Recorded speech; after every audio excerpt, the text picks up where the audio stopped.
The dollar collapse will be the single largest event in human history. This will be the first event that will touch every single living person in the world. All human activity is controlled by money. Our wealth, our work, our food, our government, even our relationships are affected by money. No money in human history has had as much reach in both breadth and depth as the dollar. The dollar is the de facto world currency. All other currency collapses will pale in comparison to this big one. All other currency crises have been regional, and there have been other currencies for people to grasp onto. This collapse will be global, and it will bring down not only the dollar, but all other fiat currencies, as they are fundamentally no different. The collapse of currencies will lead to the collapse of all paper assets, and the repercussions to this will have incredible results worldwide.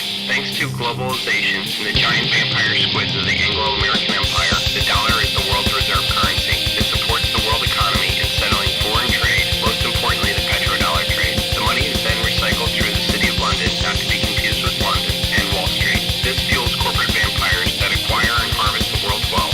The corporate powers then suppress real assets like natural resources and labor to provide themselves massive profits.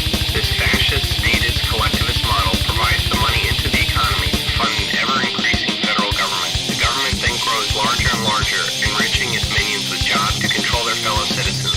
Finally, to come full circle, the government then controls other nations through its military-industrial complex. This cycle will be cut when the mathematically inevitable collapse of the dollar happens. In order for our debt-based money to function, we must increase debt every year in excess of the debt and interest accrued the year before, or we will enter a deflationary death spiral. When debt is created, money is created. When debt is paid off, money is destroyed. There is never enough to pay off the debt because there would not be $1 in existence. We are at a point where we will either default on the debt or create more money in debt to keep this cycle going. The problem is, if you understand anything about compounding interest, we are reaching a hockey stick moment where the more debt that is incurred, the less effective it is, and this leads us to hyperinflation. There are only two actors needed for this hyperinflation: the lender of last resort, the Federal Reserve, and the spender of last resort, the government. These two can and will blow up the entire system.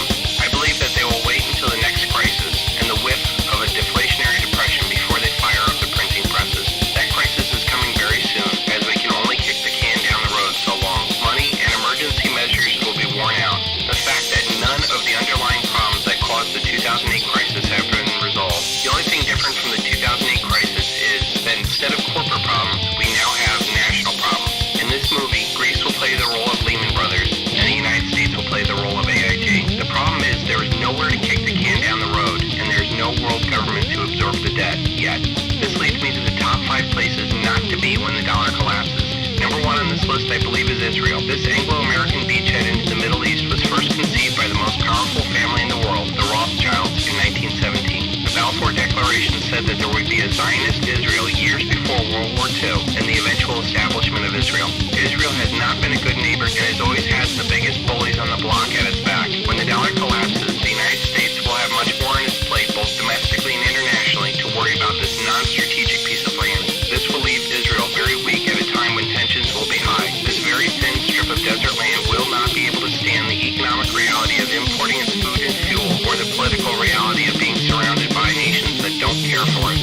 Second on this list, I feel, is Southern California. The land of fruit and nuts turns into battlefield Los Angeles. 20 million people packed into an area that has no food and water is not good, to say the least. Throw on top of it huge wealth disparities and the proximity to a narco state, and this does not bode well. We've seen the riots for Rodney King, but what will happen when the dollar is destroyed and food and fuel stop coming into this area?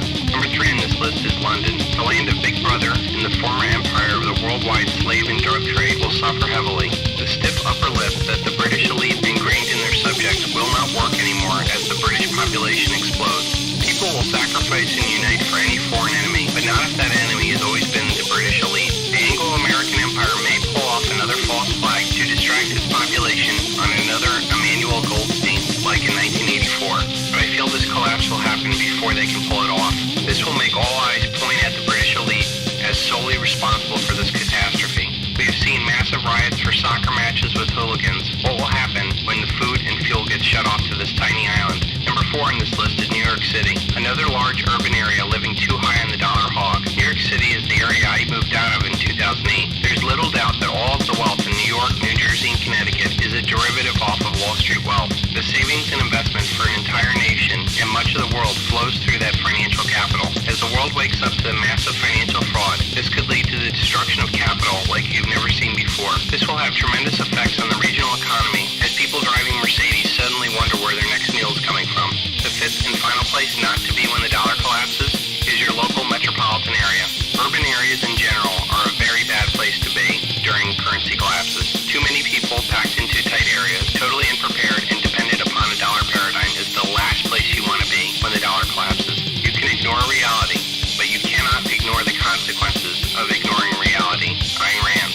To sum it up, those areas that lived highest on the hog in the dollar paradigm will most likely be the worst places to live when the dollar collapses. Most that live in urban areas will probably pass this off as doom and gloom, but rest assured, this dollar collapse is happening. It is a mathematical inevitability.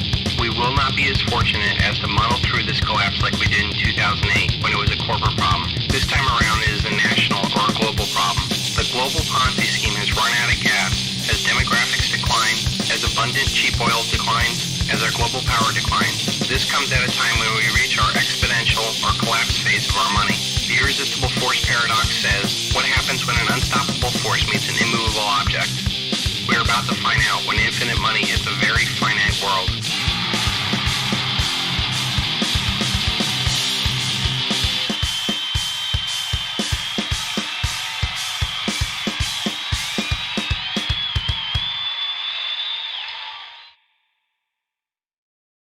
Imagine a world without money.